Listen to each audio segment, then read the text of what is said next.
And that is why the MBTI is awful. All right, now let's talk about the Big Five. The Big Five's not great either, but it's much better than the MBTI. It is the cutting edge of personality research. So, the Big Five is the most well-supported theory of personality, and yeah, personality is hard. It's one of those things that intuitively we understand really easily. If I ask you what your personality, the personality of your coworkers are, you can give me a description of that pretty easily. And yet, scientifically, figuring out what personality is and measuring it has turned out to be really difficult. So we haven't had a lot of success at it, but the Big Five is the best we got, and it does okay. One of the big differences between the Big Five and the MBTI is that the Big Five does not put you into categories. The Big Five is not going to say you're an introvert or an extrovert. It's a spectrum, right? From introverted to extroverted. It'll say you are, 68 out of 100 on introversion or whatever it is. So, by avoiding those categories, there's a lot more nuance to your results on the Big Five. The Big Five are five personality traits that hypothetically you could use to describe anyone on the face of the earth. Just like if I wanted to describe any person physically, I might choose height, weight, eye color, hair color, that I could describe anyone on earth using those four dimensions, right? If we want to describe anyone's personality, we need these five factors. And the five factors are openness to experience, conscientiousness, extroversion, agreeableness, and neuroticism. Go ahead and read the first letter of each of those words, and what do you get? Ocean. So that's how you can remember the Big Five. Ocean. That's why I have a wave icon for the Big Five. Openness to experience, conscientiousness, extroversion, agreeableness, neuroticism. Ocean. Openness to experience is when you like trying new things. I got a dude skiing here, so adventure sports like skiing, skydiving, rock climbing, riding a motorcycle, those would be connected to openness to experience. But you don't have to be an adrenaline junkie to be high on openness to experience. It's just trying new things. So that can be trying new cuisines, that can be reading novels from all over the world, that can be traveling, going on hikes to new places. Whatever it is, it's just this craving and enjoyment of new experiences.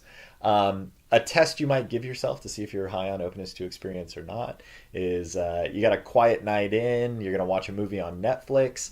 Are you going to watch that movie that you've already seen 10 times that you know you love? Or are you more tempted to try something new that may or may not be good? If you're the type of person that often rewatches movies because you know you're going to like them, you're probably lower on openness to experience. And if you're the type of person that never watches the same movie twice or is always eager to see the next thing, then you're probably high on openness to experience. Characters from popular media, Indiana Jones, Arya Stark, they're very high on openness to experience. They're always trying new things and getting new experiences. The next of the Big Five is conscientiousness, and conscientiousness is basically how goal oriented you are. And it's also associated with how organized you are, how detail oriented you are. But really, conscientious people are goal driven. They accomplish goals, they have goals, and they accomplish them. So one of the first ways they assessed personality was not through paper and pencil tests, but actually just by wandering around your house and judging you. And one way they used to identify how conscientious people were was by looking at their closet. And the highest conscientious people, or people high in conscientiousness, have all of their hangers facing the same direction and all of their clothes facing the same direction. And whenever I say that, half the class always goes, yeah, of course, how else would you organize your closet? And the other half of the class goes, wow, that sounds crazy, I would never even think of that. If your closet looks like this, you're probably high on conscientiousness. If your closet looks like mine, aka a pile of clothes on the floor, then you're probably low in conscientiousness. And now some of the disorder of this class makes more sense to you. From popular media, we have people high in conscientiousness like Leslie Knope. If you watch Parks and Recreation, she's very goal-driven, very organized, very detail-oriented. Hermione Granger from Harry Potter, or Lisa Simpson from The Simpsons. Next, we have introversion and extroversion. So you'll notice that this is the same as the MBTI. The introversion extroversion scale is the only scale on the MBTI that has any reliability and validity whatsoever. But still, because it has that problem of putting you into categories, it still sacrifices a lot of reliability. So the Big Five incorporates introversion and extroversion.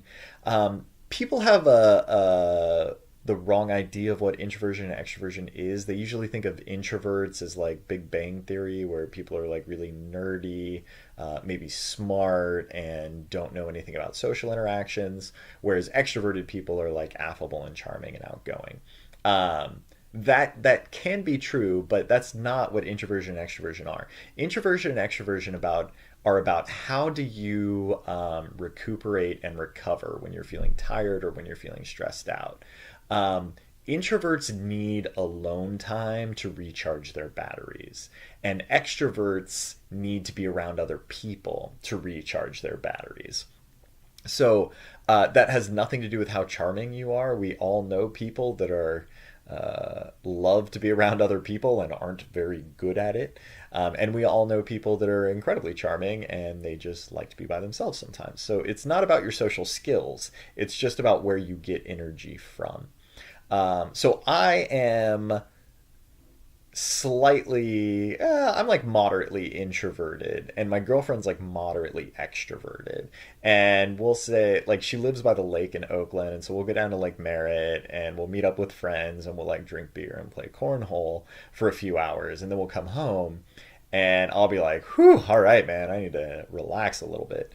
And she's like, what are you talking about? We just spent, the last 3 hours relaxing. Because for her, being around people like that is relaxing, whereas for me, it's emotionally taxing. And that doesn't mean that I don't have fun or that I don't enjoy it. I like my friends, I like being social, but it just takes effort for me. It drains energy from me in a way that it does less so for extroverts, whereas extroverts tend to get energy from social situations.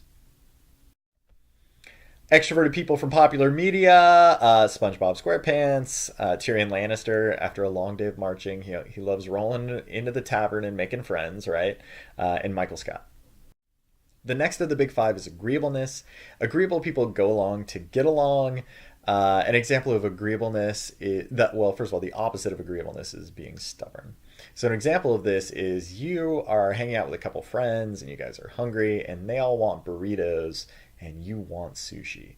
How hard do you fight for sushi? If you're super high on agreeableness, you won't even bring it up. People low in agreeableness will make their viewpoint known and try to push everyone into doing what they want. And so that's agreeableness. Examples from popular media: Rob Lowe's character from Parks and Recreation was really high on agreeableness, whereas April Ludgate's character was, or the character April Ludgate, was very low on agreeableness. If you watch The Office, Angela is very low on agreeableness. And lastly, the last personality trait we have is neuroticism. Neurotic people are susceptible to negative emotions. People that are high in neuroticism tend to be more emotional and tend to have more negative emotions. So things like anxiety, depression, rage go along with anxiety, or sorry, go along with neuroticism. The opposite of neuroticism is emotional stability, and so this is people that it is hard to upset them, and once they get upset, they return to baseline very quickly. So going back to talking about my girlfriend, who does not know she's being used as examples in my lectures, she is like the lowest person I have ever met on neuroticism. She is a second grade teacher in East Oakland public schools, so she has a stressful job, and she'll come home and she'll walk through the door and she'll just look like downtrodden and like just so sad, and she'll sit on the couch and she'll like lean against my shoulder and she'll just like sob for like 5 minutes. And then it's like someone throws a switch. Like she'll just wipe her face off, wipe the tears off her face, and all right, cool. What are we doing the rest of the night? And it is just, I cannot comprehend how emotionally stable that she is. That first of all, it's so difficult to get her to that level of stress. But then once she's there, she rebounds so quickly to her baseline of just kind of mellowness. So that would be an example of very someone very low in neuroticism. I'm a little higher than her in neuroticism. Okay, so popular or characters from popular media.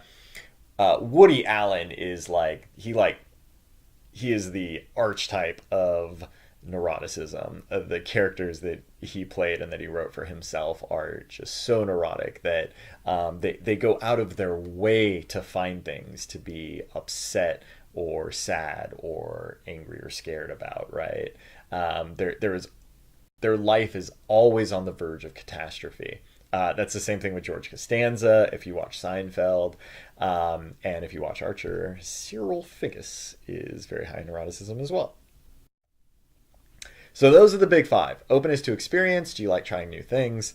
Conscientiousness. Are you goal oriented and detail oriented? Extroversion. Do you get energy from being alone or with people? Agreeableness is do you go along to get along? And eroticism is whether someone is prone to negative emotions like being stressed out, being anxious, being depressed.